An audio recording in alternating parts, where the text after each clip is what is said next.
Buenas noches, hermanos, ¿cómo está? Bendecidos, bien comidos, ¿verdad? Ahorita le vamos a dar de comer al de adentro. Ah, aleluya. ¿Está listo? ¿Quiere oír palabra de Dios? Amén, gloria al Señor. Pues siguiendo con los estudios que hemos estado llevando sobre el libro de Crónica, primera crónica, interesante, ¿no? ¿Se ha gozado? Las genealogías. Ay, de aquí vamos a salir hablando hebreo y todo. Sí, a mí me tocó el capítulo 5 de Primera de Crónicas, capítulo 5, todo el capítulo. No le vamos a dar lectura porque quiero avanzar en el tiempo, porque no se nos vaya a vencer la licencia, ¿verdad? Vamos a entrar de una vez al tema. Bien interesante, estuve estudiando, leyendo acerca del capítulo 5, muy interesante, tiene unos datos y unos detalles muy impresionantes que ministraron mucho mi vida y espero que ministre la suya también. Vamos a hacer unas aplicaciones en nuestra vida, que es muy importante, y vamos a aprender un poco de la tribu de Rubén, Gad y Manasés. Ahí vamos a empezar. Mira, ¿sabías que hay lugares a los que no debemos ir? Y también que hay líneas que no debemos cruzar. Pregunta, no me la conteste, respóndela en tu corazón. ¿Alguna vez has cruzado esa línea de donde sabes que no hay vuelta atrás? ¿Sabías que toda acción tiene una reacción y también una consecuencia? Y que hay marcas que no se borran ni aún con el tiempo. Y que son marcas que a pesar de haber perdón, esas marcas te seguirán hasta el último día. ¿Se acuerdan de David? El hombre que dice la escritura que era conforme al corazón de Dios, tenía una marca, una manchita en su vida. Aunque Dios lo perdonó, él se arrepintió, Dios le perdonó, pero la Biblia lo menciona. Te lo voy a leer.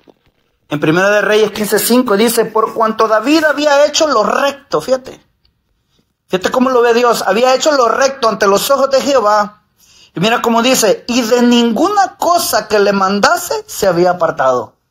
Dice, en todos los días de su vida, y dice, salvo, dice, en lo tocante a Urías Eteo.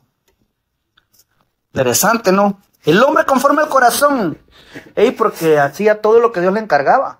¿Verdad? No era como Saúl, pero tenía esa manchita que quedó allí en el ministerio, en el servicio del rey David. Y hoy vamos a seguir estudiando este lindo árbol genealógico, muy interesante. El capítulo de hoy nos lleva a la genealogía de 3 hijos de Jacob. Y vamos a hacer aplicaciones a nuestra vida de algunos detalles que el Espíritu Santo quiso que quedaran ahí. ¿Sabe que la Biblia no le esconde nada a nadie? Expone todas las cosas, ¿verdad? Descubre los secretos de los hombres, tal como descubrió a David y a muchos, ¿verdad? Las 3 tribus, Rubén, Gad y Manasés, bien interesantes, se establecieron antes de cruzar el Jordán, se quedaron del otro lado de la frontera, ¿verdad? No cruzaron el Jordán, y en el año 722, algunos dicen que en el 722, otros en el 738, pero bueno, por ahí. Un dato aproximado, los asirios los devastaron. Vinieron los asirios y los llevaron cautivos. Y hoy nos vamos a centrar en estas 3 tribus y genealogías. Vamos a ver qué podemos aprender, ¿verdad? Es importante de este montón de nombres, porque algo vamos a aprender. Algo vamos a aprender. Mire, el apóstol Pablo, cuando le escribe a la iglesia en Roma, dice él que las cosas que se escribieron antes, para nuestra enseñanza se escribieron. No se escribieron nomás para llenar tinta ni para llenar papel, no, se escribieron para nuestra enseñanza. Y algo el Espíritu Santo nos va a enseñar, ¿verdad? ¿Qué podemos aprender entonces de todos estos nombres? Y vamos a ir allí al capítulo 5 del primer libro de las Crónicas, al verso 1. Y dice así, los hijos de Rubén, fíjate, dice primogénito.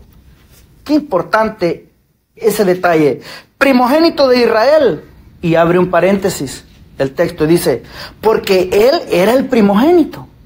Dice, mas como violó el hecho de su padre, sus derechos de primogenitura fueron dados a los hijos de José, hijo de Israel, y no fue contado por primogénito. Wow, el primogénito, ¿sabes qué? El primogénito era el primer hijo de una mujer. Este título normalmente se le otorga al varón. No hay primogénitas.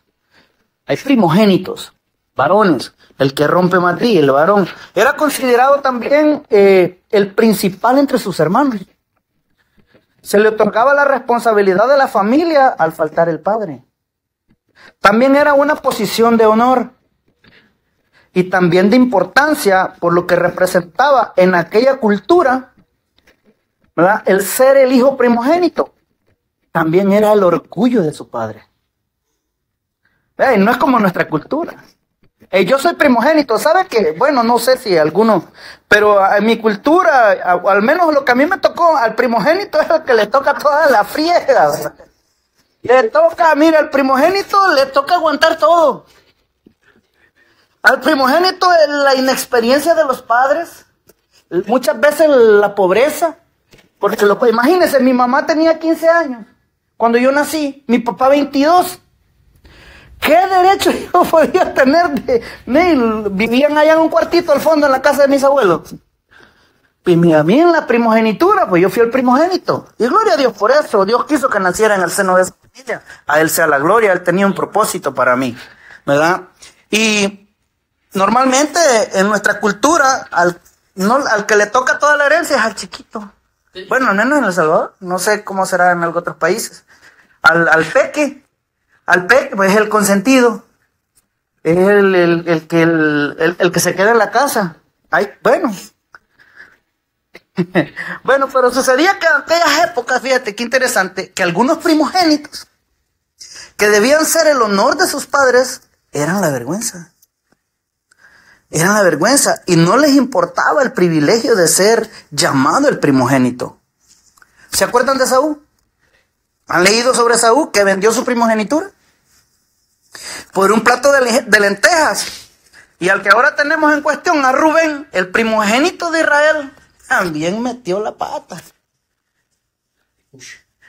Aunque Esaú renunció a su derecho y el honor que le concedía la primogenitura, aunque después se arrepintió, ¿verdad? Pero ya era tarde para el arrepentimiento. Mira, te lo voy a leer.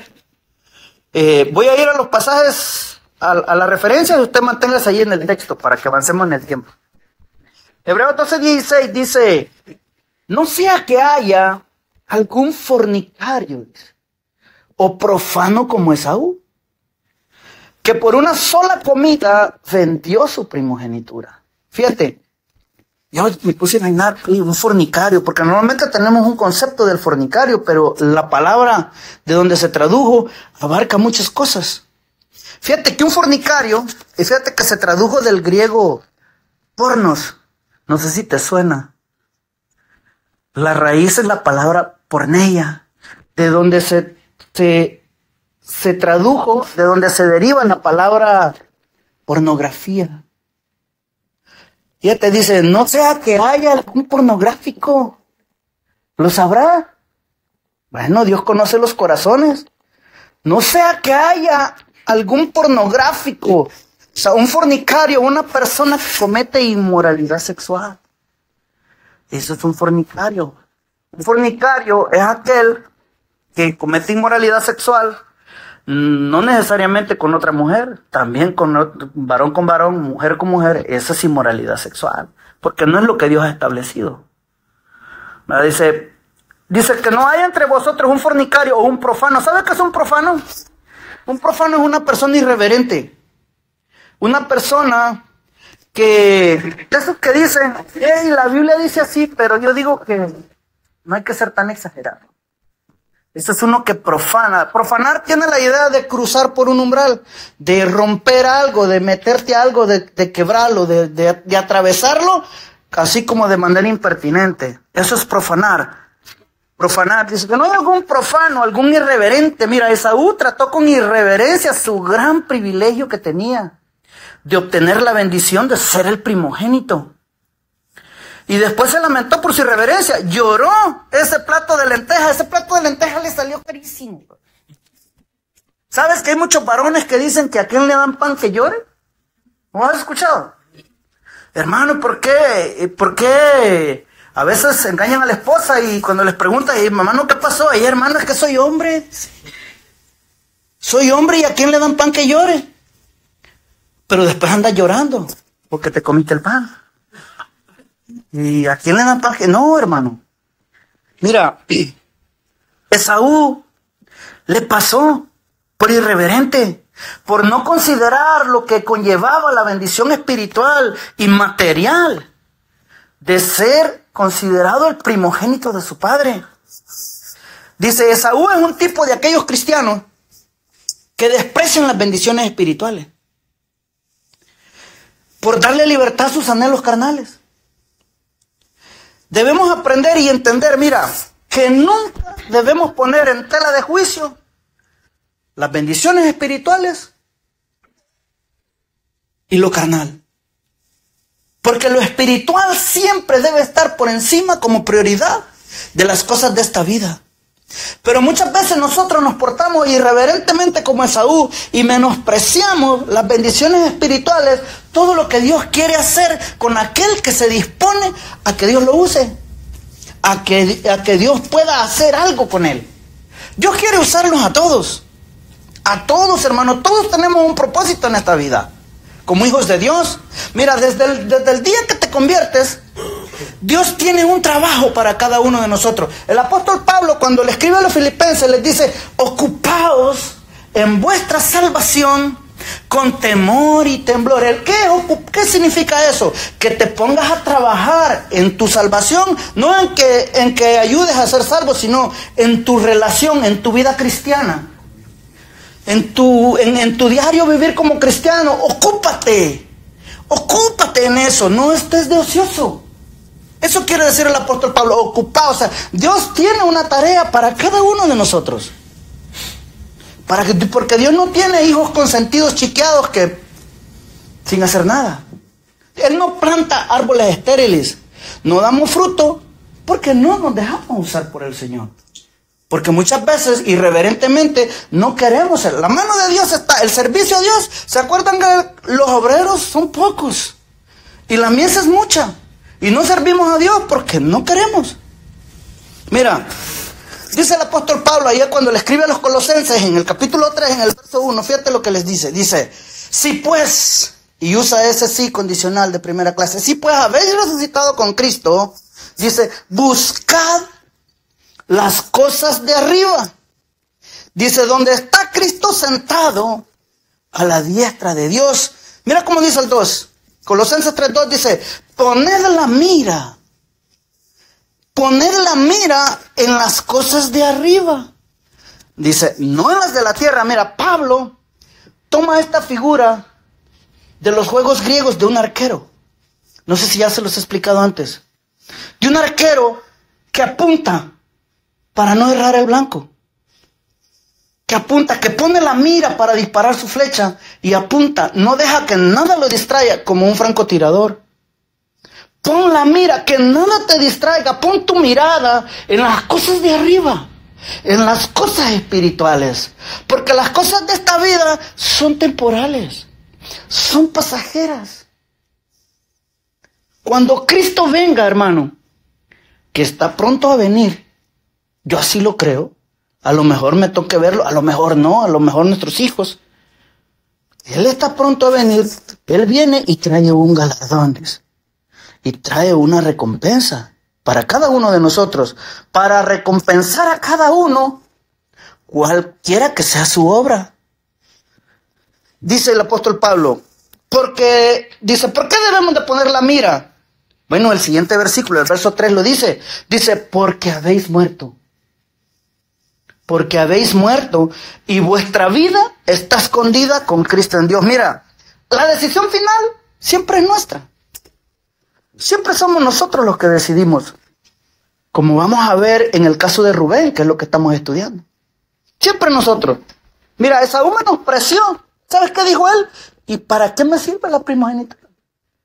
Si me estoy muriendo de hambre. Y ya muerto, ¿para qué la quiero? Y a veces pensamos nosotros. ¿Para qué quiero las bendiciones del cielo? Si las ocupo ahorita, dijo un salvaje por ahí. ¿Para qué quiero las calles de oro allá? Ocupa el oro aquí, dijo. Bueno, que vaya a escarbe, ¿no? ¿Y qué me dices de Rubén? No canta tan mal las rancheras también. Rubén, los rubenitas, miren. También, ¿sabe qué hizo? La primogenitura le importa un comino a Rubén. Dice, la pisoteó. ¿Sabe por qué? Porque se enamoró el muchacho. Se enamoró de la concubina de su papá. Y yo cuando leía eso, yo digo, ay, aquí hay que estar bien loco para enamorarte de la mujer de tu papá. O bien pervertido, hermano. O bien apasionado. O bien entregado a los placeres de nuestra carne. Mira, Génesis 35:22. Te lo voy a leer así rapidito. Dice, aconteció que cuando moraba Israel en aquella tierra, fue Rubén y durmió con Bila. Durmió es un eufemismo, usted sabe a qué se está refiriendo. Dice, durmió con Bila, la concubina de su padre, la cual llegó a saber Israel. ¿Sabe que a veces nosotros los hijos pensamos que nuestros padres no se dan cuenta de nada? Y el viejo lo sabe. Y yo dice, no, mi papá, no. Y el viejo bien que sabe. ¿Sabe por qué? Porque el padre que conoce a sus hijos, él sabe, basta con ver al hijo, sabe que en algo anda. Claro, hay padres desobligados que pegar un hijo es como si pegaron un sticker. Él nomás ve. El padre, el buen padre, responsable de sus hijos, él ve y él sabe que algo trae. Y algo trae uno. Mira, dice que lo llegó a saber Israel, ¿sabe? Se metió con la concubina. Fíjate que una concubina era considerada la segunda esposa, o sea, de una categoría más baja. En ese sistema, comúnmente se tomaba, dice, a las esclavas, dice, así como Agar, que Abraham la tomó para tener a Ismael. Aquel hijo que debía ser el orgullo de su papá, Rubén, del cual Jacob se sintió honrado cuando nació. Yo he visto algunos padres que cuando nace su hijo y dice, también, bueno, antes no se sabía el sexo hasta que nacía, no como hoy. ¿Y qué fue? No, y cuando era varón, oh, y cuando era niña, mira, yo tengo un amigo, pero te voy a decir qué amiguitos tiene, hermano. Tengo un amigo que su esposa dio a luz y fue niña. Y cuando todos fuimos a ver, todos, ¿y qué fue, brother? No, él bien decepcionado. Y perdóneme la palabra, pero ¿sabe qué dijo el tremendo? Dijo, hay artículos para caballeros, dice. Le digo yo, qué miserable eres. Miserable eres. ¿Cómo puedes decir eso? Porque él siempre quiere un varón. ¿Y sabe lo peor para qué? Para enseñarle a jugar fútbol. Ese todo, para eso quiere un varón. Y lo peor, para que le vaya al Barça. No, hermano, no, eso no, hermano. Es ya lo peor. No. Mire cómo se sentía. Mire cómo se sentía Jacob cuando nació Rubén, fíjate. Fíjate cómo dice Génesis 49:3. Mira, dice, Rubén le dice cuando él profetiza sobre sus hijos. Fíjate lo que le dice. Fíjate cómo se sentía el viejo. Le dice, mira, Rubén, tú eres mi primogénito. ¡Wow! Y le dice, mi fortaleza. Aleluya. Le dice, y el principio de mi vigor. Principal, fíjate, principal en dignidad. El primogénito le dice, principal en poder. ¡Wow! El primogénito. Fíjate todo lo que Rubén va a echar a perder. Pero mira cómo le dice. Mire, la primogenitura conllevaba toda esta honra, hermano. Toda esta dignidad de ser el principal en honor sobre sus hermanos. El principal en poder en cuanto a posesiones de herencia. La fortaleza, el orgullo del padre. Pero le hace ver la grandeza. Primero lo eleva y ahora lo va a bajar. Le va a poner los pies sobre la tierra al papá. Mira lo que le va a decir. Porque como si Jacob hubiera sido mexicano, le hubiese dicho, pero te valió gorro. te valió gorro todo lo que yo te acabo de decir. Porque le dice en el 49:4, le dice, fíjate cómo le dice, impetuoso. Impetuoso como las aguas. No serás el principal. Uy, hermano. Eso tuvo duro. ¿Cómo cree que se sintió aquel varón? Uy, yo pensé que no sabía mi papá. Impetuoso como las aguas, no serás el principal. Le dice, por cuanto subiste al lecho de tu padre. Entonces le dice, te envileciste subiendo a mi estrado. Impetuoso, le dice, mire, una persona impetuosa es una persona irreverente, frívola y desbordante. Alguien sin control, sin dominio de sí mismo, como esas personas que se desbordan sin freno y sin control, sin medir consecuencias. Así se comportó Rubén. No le importó todo y como un río desbordado, arrasó y se llevó entre las patas, vamos a decirlo a buen salvadoreño, se llevó entre las patas, hermano, toda la bendición que Dios tenía para él a través de su papá. Impetuoso como un río que se desborda. ¿Y sabías que hay cristianos así? Impetuosos. Impetuosos como las aguas. Que hacen la palabra de Dios a un lado y establecen sus leyes propias. Ahorita vamos a ver lo que hizo Israel. Lo mismo. Impetuosos como las aguas. Establecen, hacen a un lado la palabra de Dios y comienzan a guiarse por sus propios criterios. Establecen su propia ley y se vuelven leyes para sí mismos. ¿Y la ley de Dios? A un lado. Impetuosos como las aguas. Le dice, te envileciste. ¿Qué es envilecerse, hermano? ¿Qué significa esto? Mire, contaminarse y profanar. Profanarse uno mismo. Hacerse impuro a sí mismo.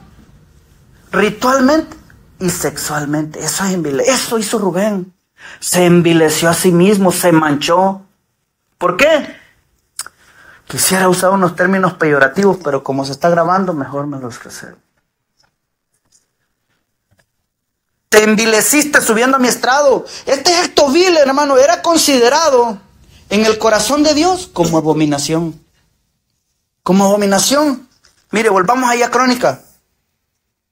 Allí el verso 1, mira cómo le dice. Le dice, los hijos de Rubén, primogénito de Israel, porque él era el primogénito, dice, mas como violó el hecho de su padre, sus derechos de primogenitura fueron dados a los hijos de José, hijo de Israel, y no fue contado por primogénito. Mire, los derechos, hablando de la herencia, le fue quitado a Rubén. Porque Jacob tomó a los hijos de José en lugar de Rubén para darles el derecho de la bendición del primogénito. Y todo porque el hombre no se podía controlar. Una vez había un muchacho que engañaba a su esposa. Y vivía allí, en un lugar ahí. Vivía, y él era terrible, hermano. Y un día me dijo, Ángel, es que ¿qué quiere que haga si soy hombre? Me dijo. Le dije yo, ¿eres hombre? ¿Y qué es ser hombre? Explícamelo y dame unos 2 ejemplos. Me dijo, pues, el que tiene el órgano sexual, pues los perros también tienen, y no son hombres. ¿Qué es un hombre? Dice, por eso no me gusta hablar con usted, me dice. Pues claro, ¿cómo te va a gustar? Y a veces, hermano, tomamos ese concepto. Y es que soy hombre. Entonces sea hombre. Y córtese, cíñete los pantalones y párate como hombre, le dijo el Señor a Jacob. ¿Cómo se llama así a Job? Dice, mire, dice el verso 2. Bien que Judá llegó a ser el mayor sobre sus hermanos y el príncipe de ellos, mas el derecho de primogenitura fue dado a José. O sea, Judá llegó a ser mayor en el sentido de la bendición espiritual. José gozaba de la herencia material, pero la bendición espiritual surgió de la descendencia de Judá, de donde vino el Salvador. Verso 3. Fueron pues los hijos de Rubén, primogénitos de Israel, Anoc, y como dijo aquel, y ponle la lupa a este, al que sigue, Falú. Falú, no lo pierdas de vista, Falú, porque este Falú se avienta unas falacias que es terrible. Mira, Falú, Esrón y Carmen, mira, vamos a destacar a Falú, que tuvo unos hijos igualitos a los del abuelo, impetuosos, mira, impetuosos como el bisabuelo Rubén. Fíjate, veamos quiénes fueron. Estos están en Números 28:8. Mira, te lo voy a leer, quédate ahí. Dice, los hijos de Falú, dice, mira quiénes fueron, a ver si te suenan los nombres. Eliab, y los hijos de Eliab, dice, fíjate los nombrecitos, dice, Nemuel, Datán y Abirán. ¿Sabes quiénes fueron ellos? Datán y Abirán. ¿No te suena? Inscríbete en el plan de leer la Biblia al año. Datán y Abirán, mira esto, Datán y Abirán, fíjate cómo dice, Números 26:9, dice, Nemuel, Datán y Abirán, estos, dice, Datán y Abirán, fueron los del consejo de la congregación que se rebelaron contra Moisés. Y Aarón con el grupo de Coré. ¿Se acuerdan de ese evento? Dice, cuando se rebelaron contra Jehová. Y dice el verso 10, y la tierra abrió su boca y los tragó a ellos y a Coré, cuando aquel grupo murió, cuando consumió el fuego a 250 varones para servir de escarmiento. O sea, los puso como ejemplo. Ahora sí, ¿verdad? Qué lindo árbol genealógico. Como dijo el hermano Julio, qué bonita familia. Ya, o sea, estos Datán y Abirán no se sometían al gobierno de nadie. Impetuosos, como el bisabuelo. No se sometían. Ese era el problema de Datán y Abirán. Y Abirán no aceptaban el liderazgo de Moisés, como en muchos lugares hoy en día. Dios establece el liderazgo, Dios establece autoridades espirituales, y nos cuesta someternos ahí, porque no queremos. Mira, ¿sabe qué quería hacer Datán, Abirán y Coré? Le querían dar golpe de púlpito a Moisés. Querían bajarle la chamba. Pero ¿sabías que lo que Dios ha establecido y lo que Dios ha puesto nadie lo puede quitar? Porque Dios lo mantiene, Dios lo sostiene. Dice, mira, allí volviendo a Crónicas, al verso 4, dice, los hijos de Joel, Semaías, su hijo, Gog, su hijo, Simei, su hijo, Micaías, su hijo, Reaía, su hijo, Baal, su hijo. Oye, ¿a quién se le ocurrió ponerle Baal al muchacho? Oh, sí. Baal. Baal, dice su hijo. Verso 6. Beera, su hijo, el cual fue transportado por... este nombre me cuesta. Es que cuando lo estaba leyendo yo dije, Tiglat-Pilsener, dije yo. Y no, Pileser, dice. Pileser, me lo tuve que aprender. Dice, rey de los asirios, este era principal de los rubenitas. O sea, era un líder. Mire, y sus hermanos por sus familias, cuando eran contados en sus descendencias, tenían por príncipes a Jehiel y a Zacarías. Y Bela, hijo de Asaz, hijo de Sema, hijo de Joel, habitó en Aroer hasta Nebo y Baal-Meón. Habitó también, dice el verso 9, desde el oriente hasta la entrada del desierto, desde el río Éufrates, porque tenía mucho ganado en la tierra de Galaad. Dice el verso 10. Mira cómo dice. Y en los días de Saúl hicieron guerra contra los agarenos, los cuales cayeron en su mano, y ellos habitaron en sus tiendas en toda la región oriental de Galaad. Mira, las consecuencias espirituales del pecado de Rubén, fíjate, fueron devastadoras para su familia. Para su familia. Pero, ¿qué enseñanza podemos aprender de la genealogía de Rubén? De los rubenitas. Mira, la pérdida de la primogenitura implicó consecuencias a su posteridad, a sus descendientes. Perdió la herencia. Ahora, nosotros en Cristo Jesús también somos herederos. Nosotros que antes no éramos pueblo, ahora somos pueblo. Antes éramos esclavos del pecado, pero ahora por la fe en Cristo Jesús, ahora somos hijos. Gálatas 4:7 dice, así que ya no eres esclavo, sino hijo. Y si hijo, también heredero. Dice, de Dios por medio de Cristo. Mire, tenemos la condición y derecho que lleva a ser hijo de Dios. Ese es un gran privilegio, hermano. Ser hijo de Dios no hay que tomarlo a la ligera. Herederos de todo con Cristo, porque Él lo ha ganado para nosotros. Tenemos la vida eterna y todo lo que ella conlleva. Es una bendición estar en Cristo, hermano. Colosenses 3:23 dice, y todo lo que hagáis, hacedlo de corazón como para el Señor y no para los hombres, sabiendo que del Señor, dice, recibiréis la recompensa de la herencia, porque a Cristo el Señor servís. Somos herederos, hermanos, juntamente con Cristo. Volviendo a Crónicas, al verso 11, mira cómo dice, vamos a ver al otro muchacho, a Gad. Y los hijos de Gad, dice, habitaron enfrente de ellos en la tierra de Basán hasta Salca. Joel fue el principal en Basán, el segundo Safán, luego Hanai, después Safat, y sus hermanos, según la familia de sus padres, fueron Micael, Mesulán, Seba, Jorai, Sacán, Sia y Eber, por todos 7. Y estos fueron los hijos de Abiail, hijo de Uri, hijo de Jaroa, hijo de Galaad, hijo de Micael, hijo de Jesisai, hijo de Jado, hijo de Buz. También ahí, hijo de Abdiel, hijo de Guni, fue principal en la casa de sus padres. Y habitaron en Galaad, en Basán y en sus aldeas, y en todos los ejidos de Sarón, hasta salir de ellos. Mira, todos estos fueron contados por sus generaciones en días de Jotán, rey de Judá, y en días de Jeroboam, rey de Israel. Y dice el 18. Y los hijos de Rubén y de Gad, y la media tribu de Manasés, fíjate cómo eran estos tres. Dice, hombres valientes. Fíjate en los detalles. Hombres que traían escudo y espada. O sea, eran guerreros.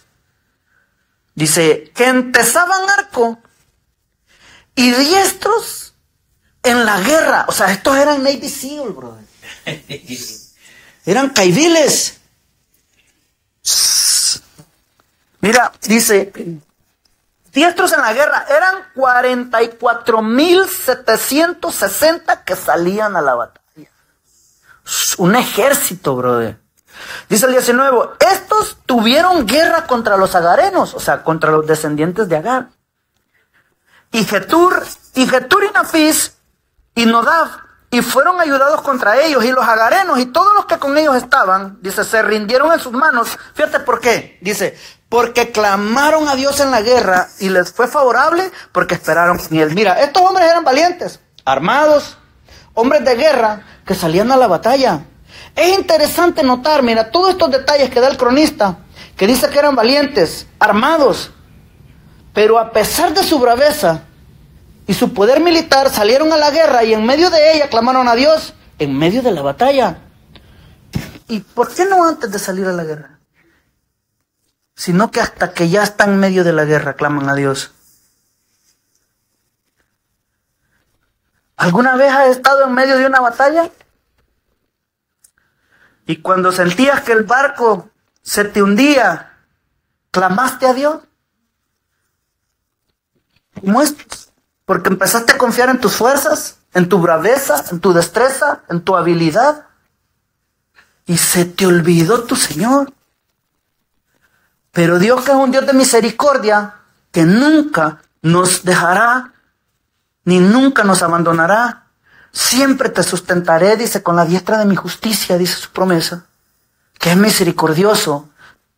Muchas veces nos deja, porque muchas veces no acudimos a Él. Y emprendemos y hacemos cosas y nos olvidamos de Él. Y luego nos va mal, y hasta que estamos como Jonás en el vientre del gran pez, ahí comenzamos a orar. Cuando debemos hacerlo antes. Es interesante. A veces ponemos más los ojos en otras cosas y nos olvidamos de Dios. ¿Se acuerda de aquel pasaje cuando los discípulos van en la barca y las olas del mar casi hunden la barca? Y Jesús, ahí en la barca. con ellos. Pero él está dormido. Cansado el Señor. La humanidad de Jesús. Cansado. Se durmió. Como cuando usted llega de trabajar y se cae como piedra, pero nomás le llega un olor a pupusa. Se despierta. El Señor, hermano, mira, los discípulos, pero ¿saben qué han hecho los discípulos? El Señor está allí con ellos. Y ellos, afligidos por la tormenta, y todavía van y le reclaman. Oye, Señor, ¿qué no ves que perecemos? ¿Cuántas veces se te ha estado a punto de hundir el barco y se te ha olvidado que el Señor está contigo? Porque has comenzado a ver tempestad y que se te hunde el barquito y al Señor dormido porque ni hablas con Él. Interesante, ¿no? Para meditar. Sigamos mejor con Crónicas porque ya me mira muy feo, ¿no? Mira, qué importante es, hermano, siempre tener en cuenta que Dios está con nosotros. ¿Sabes qué tan lejos está el Señor de nosotros? Al alcance de tus palabras. Lo que pasa es que no nos gusta hablar con Dios. Ahorita que viene diciembre, comienza uno... Bueno, yo dejé de hacer eso, antes lo hacía. Comienzas a hacer... No, Santa Claus. No, que comienzas a hacer tus propósitos. Comienzas a hacer tus propósitos para el año nuevo y comienzas a prometer cosas que a las primeras 2 semanas ya no cumples. ¿Cómo se llama? Tus resoluciones. Ay, el 31 de diciembre a las 12 de la noche estás orando. A partir del otro año, Señor, voy a venir todos los lunes a la oración. Nomás te dura el primer mes. Nomás te dura, Señor, a partir del otro año, Señor, voy a orar como Daniel. 3 veces al día. Pero no dices.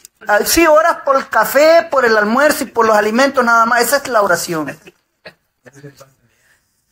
Y luego, hermano, se nos olvida, hermano. Por eso yo, mira, dejé de hacer eso, porque luego viene Satanás. Fíjate, como él sí trabaja.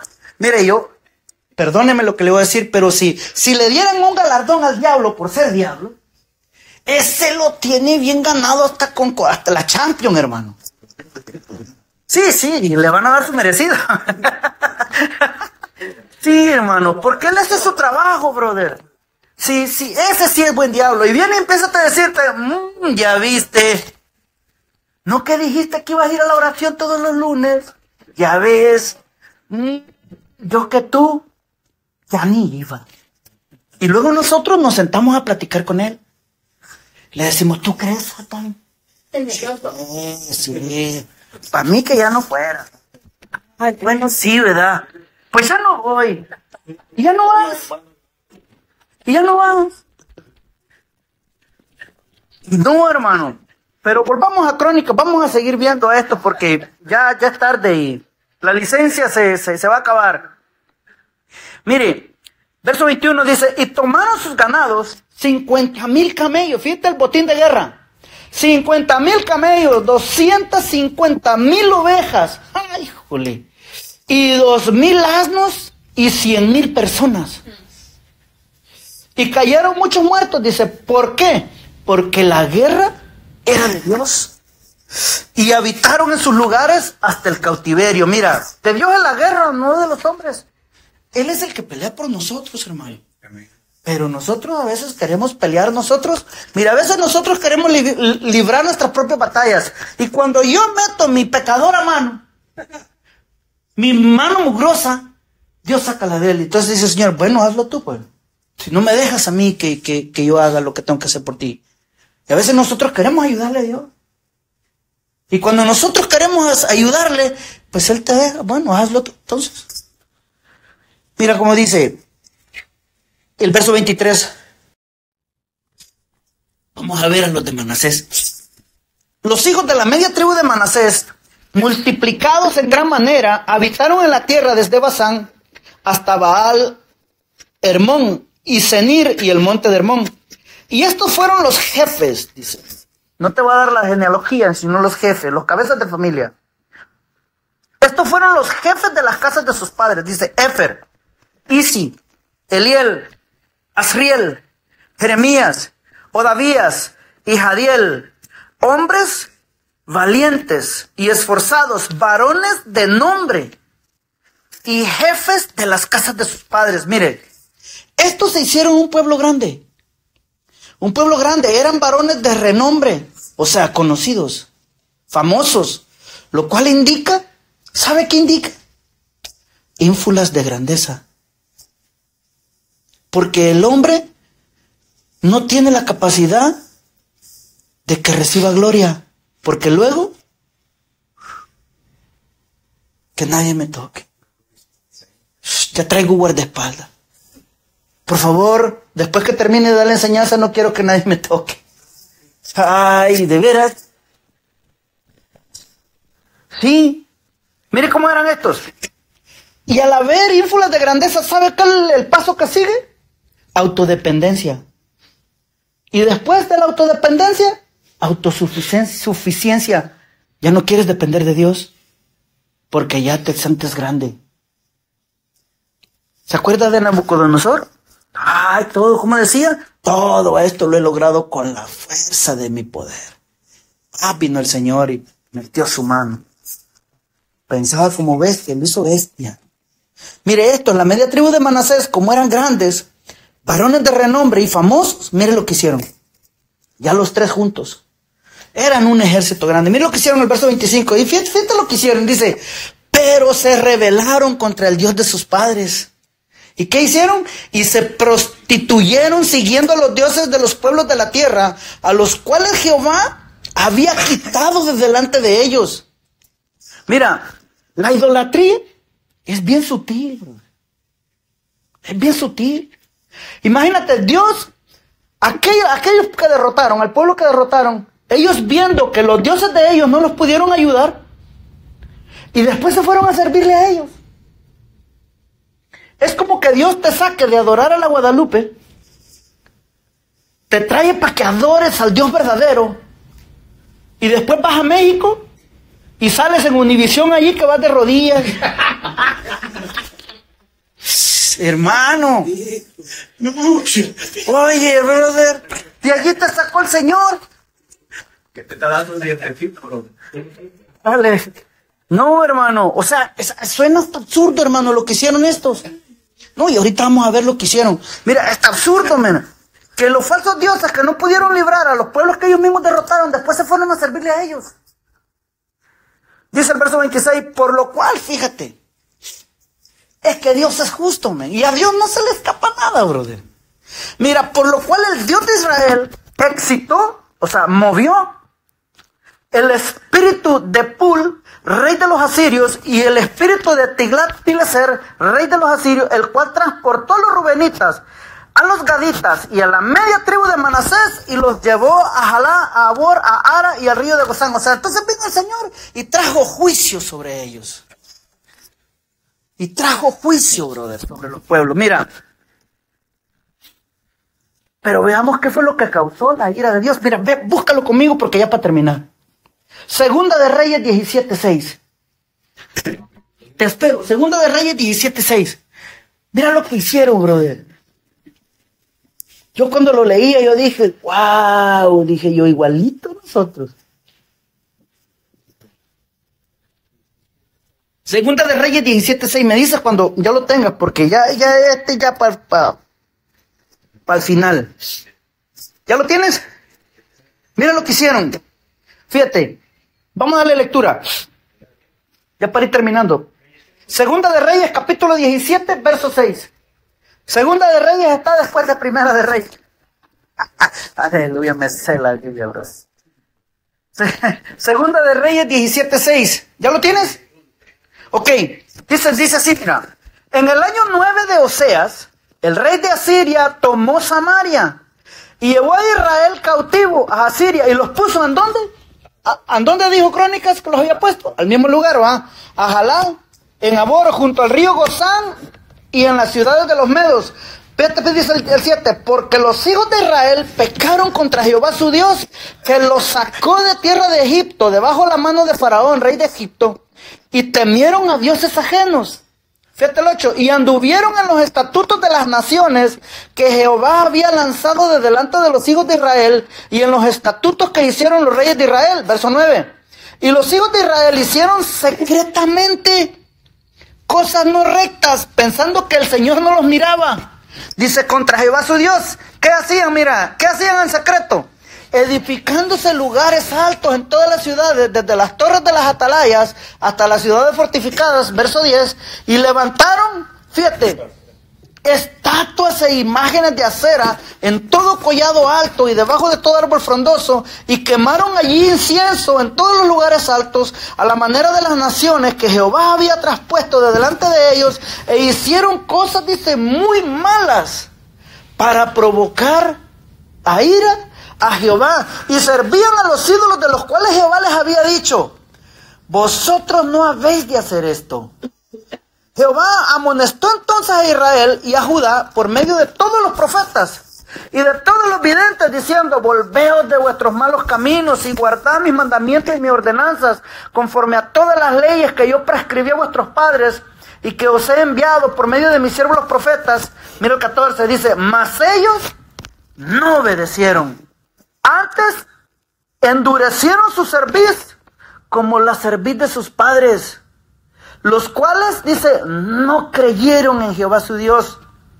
Verso 15, y desecharon sus estatutos y el pacto que él había hecho con sus padres y los testimonios que él había prescrito a ellos, y siguieron la vanidad y se hicieron vanos y fueron en pos de las naciones que estaban alrededor de ellos, de las cuales Jehová les había mandado que no hiciesen a la manera de ellos. Verso 16, dejaron todos los mandamientos de Jehová su Dios y se hicieron imágenes fundidas de 2 becerros, fíjate, y también imágenes de acera. ¿Y qué hicieron? Y adoraron a todo el ejército de los cielos y sirvieron a Baal.